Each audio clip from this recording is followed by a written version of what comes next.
Зейнеп Ахметова «Шуақты күндер». Бауыржан Момышұлы туралы естелік.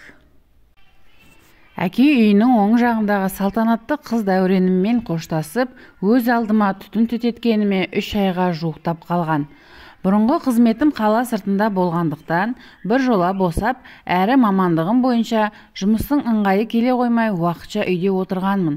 Оның үстіне жұбайым көшпелі редакциямен 1 айға Целиноградқа командировкаға кеткен. Үйде бітпей жатқан шаруа жоқ. Бақытжанның мамасынан қалған ұяда 2 бөлмені жинап, жуғанға қанша уақыт кетеді дейсіз. Бар ермегім кітапты оқу, одан қала берсе бала кезден жақсы көретін әдетім күннің шыққаны мен батқанына қарап тұру. Бұл үйдің бір бөлмесінің терезесінен күннің алғашқы сәулесі нұрын төксе, екінші бөлме терезесінен соңғы алқызыл шапағы түседі. Міне, осылай бір бөлмеде күнді қарсы алып, екіншісіне де шығарып салып, сырт көзге бейқам тіршілікпен тұрып жаттым. Алайда көңіл күпті, жүрек орнында емес еді. Атам біздің тойымызда болған жоқ. Москва түбіндегі Малиевка творчество үйінде демалып жатқан. Бақытжан әкесінен шет жайлап, бөлек қыстауға жасынан үйреніп кеткен бе, тойда болмағанына онша ренжімейтін сияқты. Ал менің қабырғама шаншудай қадалды. Қанша бөлек тұрғанымен, әйтеуір бір келер деп өзімді жұбатам. Сөйте тұрып, әзірше келмегенін тілеймін. Олай дейтінім, не боларын көзіме елестете алмаймын. Көрмей тұрып-ақ бойымда қорқыныш билейді. Ес білгелі ата туралы не бір керемет аңыз әңгімелер естіп, таңдай қаға таң қалып өскен жанның бірі едім.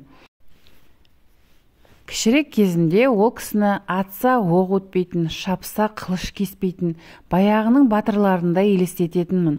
Балалық әсердің күштілігі соншалық, кейін студент кезімде Қазгудегі кездесуде өзіміз сияқты ет пен сүйектен жаратылған адам екендігіне сенгім келмеп еді. Енді міне тағдыр маңдайға жазып баласының жары болып отырмын. Мезгіл түске таяп қалған. Газ плитасына шай қойылып қайнағанша, бүгінгі газеттерді қарап отыр едім, есік сынып кетердей тарсылдады. Үйде жалғыз отырған соң, әрі әдеттегідей тыс мына тарсылдың өзгешелігі шошытып жіберді. Тапатал тұс болса да есікке келіп, бұл кім дедім. Мен атаңмын, бар кейін деді. Күн күркірегендей гүрілдеген үн есіктің сыртынан. Алғашқы қорыққаным қорыққан ба, зәрем ұшты. Бар кейін деген сөздің байыбына бірден ұға алмай, үйде киіп жүретін халатымның түймесін бір салып, бір ағыттым. Киім салатын шкафқа жүгірдім. Сасқалақтап киімдерімді жұлмалап әлекке түстім де қалдым. Дегенмен өзіме өзім сабырлап, үстіме жеңі ұзын көйлек, басыма орамал, аяғыма шұлық тауып кидім. Барып есік ашып, ата-бабамның салтымен иіліп сәлем істедім. Бақытты бол балам деп қолын басыма болар-болмас тигізіп бөлмеге кірді. Ата жалғыз емес, қасында бір кісі бар. Өң түсінің қандай екен көргем жоқ. Бірден басымды көтеруге батылым жетпеді. Жайғасып отырған соң атам, мынау Мекемтас Мырзахметов деген ғалым қайнағаң маған іні болады деді. Әшейінде біреуді таныстырғанда өте жақсы, танысқаныма қуаныштымын деп өзіңнің атыңды айтып суырылып жатасың. Ал қайнағаңды таныстырғанда не істеу керек, не айту қажет екенін білсем, бұйырмасын. Бар бітірген басымды көтере алмай төмен қарап тұра беріппін. Бағыма қарай әлгінде бұлар келердің алдында қойған шай қайнап, газға быжылдап төгіле бастады. Сылтау табылды. Ас үйге кіріп деп демімді алдым. Содан кейін тездетіп дастархан әзірлеп, қонақтарға шай әкелдім. Маған сүт қатпай қарадай құйғын деді атам. Мына әдетін есте ұстау керек екен деп ойладым. Бір кеседен шай ішілген соң атам ұмытқаны есіне енді түскендей есігі ашық тұрған түпкі бөлмеге қарап, черновик қайда деді. Мен сұраққа түсінбей қалдым. Нені айтасыз дедім даусым зорға шығып. Атам күліп жіберді. Ағай да күліп жатыр. Неге мәз болғандарын білмесем де ел қатарлы езу тартқан болдым. Түсінбедің бе балам? Момышұлы екіншіні айтам, деді қол орамалының ұшымен көзін сүртіп. Мен сонда барып баласын сұрап отырғанын білдім.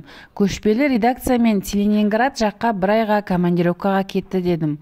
Ол сияқты қаладан шыққысы келмейтін жалқауларға ел аралау пайдалы.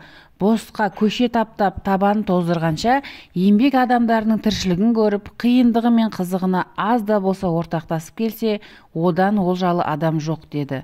Жаңа сасқалақтап жүріп, көйлекті халаттың сыртынан киген екенмін. Оның үстіне есіме түскен сайын зәрем кетіп, күтіп жүрген айбынды қайнатаның алдында бірінші рет отырғандықтан қысылып пысынап берекем кете бастады. Білдірмеуге тырысып-ақ отырмын. Алайда атам бәрін байқаған сияқты. Балам, қысылма, басыңды көтеріп, көзіңді жасырмай отырғын. Менің өзім сөйлесіп отырған адамның көзіне тура қарамасам, сөйлесе алмаймын. Содан кейін келін деген атауды онша ұнатпайтын адаммын. Келін деген сөз басқа жақтан, бөтен үйден келген деген мағынаны білдіреді. Сен де менің баламсың. Мен сені балам деймін. Алдағы уақыттарда көзге тура қарап, ойыңды ашық айтуға ұялмағын деді. Қорқа-қорқа күткен қайнатаның бірден балам деп бауырына тартқан мейірімі өзінің әкемді есіме түсіріп, біртүрлі көңілім босап, толқып кеттім. Рахмет, ата. Әкем марқұм да келіндерім балам дейтін дедім. Онда құдама тартқан екенмін деді. Өз құлағыма өзім сенбедім. Аты аңызға айналған атақты адамның қарапайым дәрігер болған менің әкеме тартқан екенмін дегені таңғалдырды. Іле-шала ерінімді тістедім. Қап, бекер айттым-ау әлгі сөзді. Көңіліне келді ме, кекетіп отырма деген сумаңдаған суық ойлар ішкі жан дүниемді мұздатып жіберді. Сонда да батылдық тауып жүзіне қарадым. Темекісін будақтатып, күл салғышқа мүштегін тық-тық еткізіп, күлін түсіріп, жайбарақат отыр. Кеміту, кекетудің ешқандай ізі көрінбейді. Сұсты да қайратты бет пішініне сәл шаршаңқы өткір көздері ерекше бір нұр береді екен. Мынау отты жанар қаһарланғанда нені болсын өртеп жібергендей ештеңені шыдатпайтындай көрінді. Қасындағы ағай кере қарыс, кең маңдайлы, ақ құбаша келген, өте жылы жүзді, жұмсақ көзқарасты адам екен. Бір сәтке қайратымды жинап, жүздеріне назар аударғандығы көзіме түскені, екеуінің бір-біріне мүлде ұқсамайтын осы бір сырт ерекшеліктері еді. Үйде жалғызбысың деді атам, мен жүзім тайып, қайта-қайта төмен қарай бергенімде. Иә ата, үйленбей жатып, жалғыз тастап, анау неге қашып кетті? Міне қызық, жаңа ғана баласының жылаушылап жүргенін құптап отыр еді. Қашқан жоқ, өзім шығарып салдым. Бүгін 12 күн болды, ұшып кеткеніне дедім.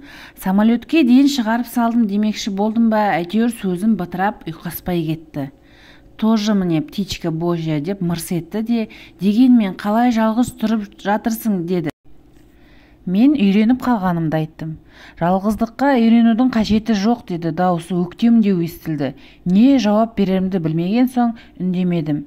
Немен қоректеніп жүрсің? Бұл сұрақ маған қызық естілді. Тамақ бар, апам келіп тұрады дедім. Үйде қорыңда бар шығар. Дегенмен қазірше мынаны ала тұр деді де ақша ұсынды. Рахмет ата, ақша бар дедім. Ал, дауысы тым қатал шықты. Бұл кісінің шешіміне қарсы келуге болмайтын қайдан білейін. Өзімше сыпайыгершілік жасағаным еді. Ата ақшаны төмен қарап отырған менің тұмсығымның тұсына тастай салды. Ренжітіп алдым ба деп, рахмет ата деді. Рахмет дедім сасқалақтап. Әй, мекемтас, нағашыңның үйіне келгенде жайғасып отыруың жетеді. Бар, машина әкел деді. Ағай менімен қоштасып шығып кетті. Атам бір нәрсе айтпақшы болғанда еді, бірақ ештеңе деместен орнынан шұғыл көтеріліп есікке беттеді. Мен ілесе жүрдім. Сыртқы есіктен шығарда салют бергендей қолын көтерді де бұрылмастан табалдырықтан әрі аттады. Олар кеткен соң талайға дейін өзіме өзім келе алмай дел сал күйде отырып қалдым. Шірей бұралған домбыраның тырсылдап тұрған ішегі босағандай бір күй кештім. Біраз уақыттан кейін атамның әрбір сөзін есіме қайта түсіріп, жүйелеп талдай бастадым. Құдама тартқан екенмін дегені әкемді кемсіту емес, қайта адамның бойындағы жақсы әдетін бағалай білетін асыл қасиет екенін жүрегіммен сезіндім. Өзін жоғары қойып, өзгені төмендетпейтініне кейін көзім әбден жетті. Бар кейін дегенін де өзімше түсіндім. Жасыратыны жоқ, үйде жеңіл болсын деп кеудесі ашық халат киіп, жалаң аяқ, шашымыз қобырап жүре береміз. Содан бара-бара әдетке айналады. Үйге біреу келе қалса сол күйі қабылдай береміз. Көшеде емес өз үйімде жүрмін ғой деп өзімізді өзіміз жұбата салатын әдетіміз тағы бар. Атам мені осындай келісімсіз ашық-шашық күйде көргісі келмеді. Мен өзім де аңқайған киімге жақын емеспін. Өз әкем де ондайға жаны қас кісі еді. Баланы жастан, келінді бастан деген өте дана сөз. Мен кейін атаммен бірге тұрған жылдары осы алғашқы жүздесудегі көңіліме түйгендерімнен танбадым. Атам еш уақытта сен былай кейін, олай кейін деп айтып көрген жоқ. Атам өз өмірінде сый-құрметке, қошеметке бөленген адам. Бірақ халқымыздың жақсы салттарын сақтап, әдебі мен ізет көрсетуім тіпті ұнап ақ тұрғанын білетін едім.